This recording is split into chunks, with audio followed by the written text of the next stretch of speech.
Hi everybody, hope you're having a great day. It's a beautiful day here in Colorado and I hope your day is going well too. I'm really excited about the next several videos that we have coming up for you on the Family Makes Waves YouTube channel. They're a conversation that I had with Bob West, who is the founder of a ministry called Need Project. And Bob was kind enough to sit down with me for like an hour and just have a conversation mostly centered around, hey, we're a young family, we're young parents. Now we've figured out that we have a special needs child. What do we do? And so this first video is all about what you do in that moment. And I think you're really going to enjoy it. You're really going to enjoy the rest of them. We talked for almost an hour, so I had to chop it up a little bit. But this first one is all about what you do when you find out you have a special needs child. I'll put a whole bunch of information in the comments on these videos, links and stuff like that to get to some of the resources that Bob West is talking about. But I hope you enjoyed the video, and don't forget to subscribe so that you get a notification of the rest of the videos that are coming out. So Bob, thanks for coming. Thanks for having me. Yeah. Bob and I have been good friends for a long time, and Bob runs a ministry called Need Project. And so Bob, if you would just by way of introduction kind of say what Need Project is, and then we'll kind of go into your story. Sure. Need Project is a nonprofit that we started in 2006, and it was really around helping parents connect with the resources that are out there for them and their family. But not just when we say resources, a lot of people will think maybe, oh, funding for therapies or things like that.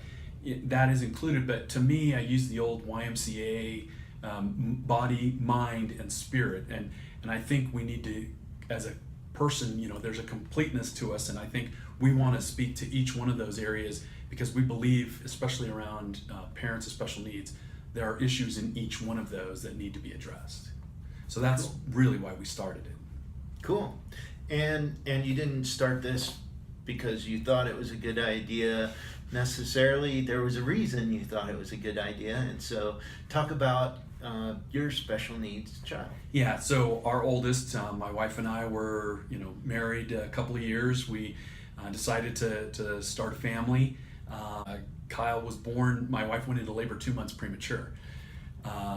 So that started us on a road of just craziness of trying to figure out this thing, with a 2-month preemie who was in the ICU for a month, the first of his life, and then for the first 6 months we really kind of didn't have a clue. But then some doctors really told us, hey, there's some issues, you need to start seeing specialists, and that's really what started us on like our whirlwind tour there of the first couple of years of and really life of figuring this thing out that he has, which is called cerebral palsy. And along the way also, that as we grew as a family, we have 3 kids. Our second was also born 2 months premature, but didn't end up having cerebral palsy. Okay. Our daughter tried to come at the same amount of time, so we had a lot of fun having children. It was always an adventure for our family, let's put it that way. Well, so you figure out that Kyle has cerebral palsy.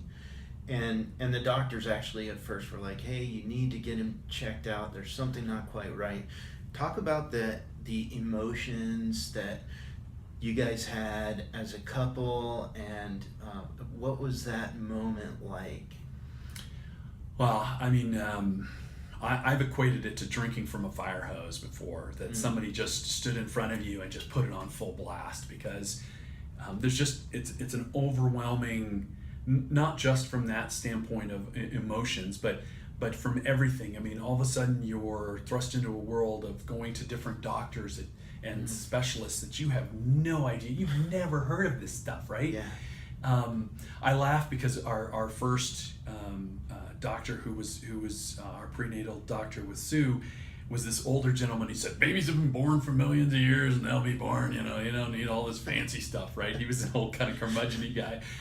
Well, it turned out we needed all that stuff, and we needed all the modern stuff, and really, but there's just, my background is not medical, right? So, you think about Kyle is born, and immediately they just scoop him up. I mean, it's like he's born, there's like a crew of people around him, and then they scoop him off and he's gone. And he's off in a NICU, and there are people all around him, and he's in a plastic bucket, and he's, you know, monitors are beeping and all this stuff. And of course you as a parent go, you know, what does that mean? What does that beeping mean? Hey, nurse, it's beeping. And the nurse comes over and goes, yeah, and just pushes a button and it stops beeping.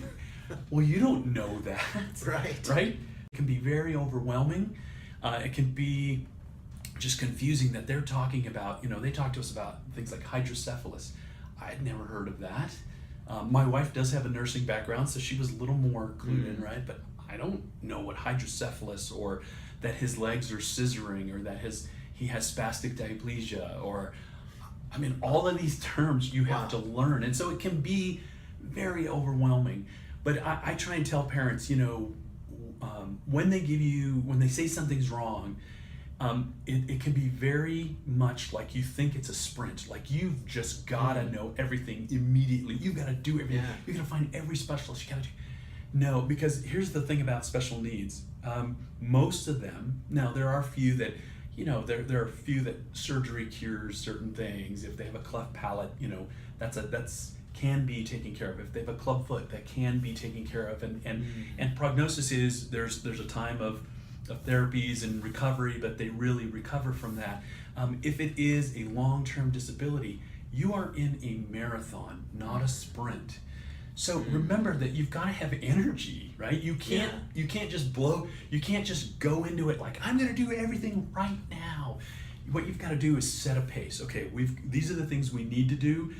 Don't worry about, you know, because in my mind, what flooded my mind is, well, what does this mean for him as, you know, as an adult? Is he going to be able to get married? Is he going to be able to, you know, doctors are telling us, well, he may not be able to read. And, you know, you're thinking, that was way down the road. That's way down the road from, you know, that moment. You need to really try and concentrate. Okay, what are the things we need to do now? You know, find the right therapies, you know, get connected into the right organizations, get into the pre-start. I'd say there are wonderful programs out there now.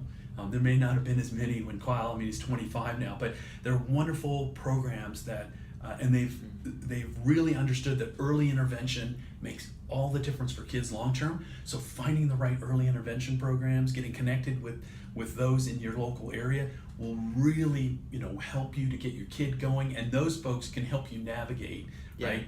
And kind of find that world that you need to get into. But remember, you've got to get in. It's going to be you'll get to a pace, right? So get to that pace, just like a long distance runner. Find your pace and get to that pace.